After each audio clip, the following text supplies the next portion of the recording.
Smile, baby!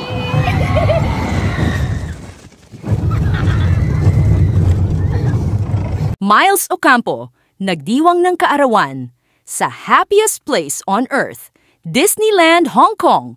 Masayang-masaya ang aktres na si Miles Ocampo habang ipinagdiwang ang kanyang kaarawan sa Hong Kong Disneyland. Ang tinaguriang happiest place on earth, isinilang noong Mayo 1, 1977. Ngayong taon ay sinigurado ni Miles na magiging memorable ang kanyang special day.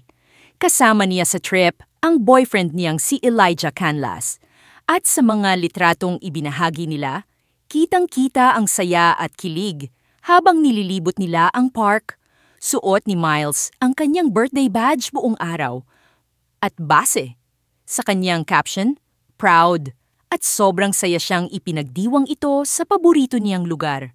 Sa bawat ride, bawat kuha ng litrato, at bawat ngiti, ramdam mong hindi lang birthday celebration ito, kundi isang moment ng freedom, love, at pagiging bata ulit kahit sandali. At syempre, mas naging spesyal ang lahat dahil kasama niya si Elijah. Supportive, sweet, at halatang enjoy din na makitang masaya si Miles. Maraming fans ang natuwa at bumati kay Miles, habang ang ilan naman ay kinilig sa mga sweet moments nila ni Elijah sa Disneyland. Sabi nga ng isang fan, deserve ni Miles ang happiest birthday sa happiest place. At totoo naman, after all, the hard work, challenges, at mga pinagdaanang personal na laban, si Miles ngayon ay glowing, healed, at masaya. Happy birthday, Miles! Sana tuloy-tuloy lang ang happiness, love, at magic sa buhay mo.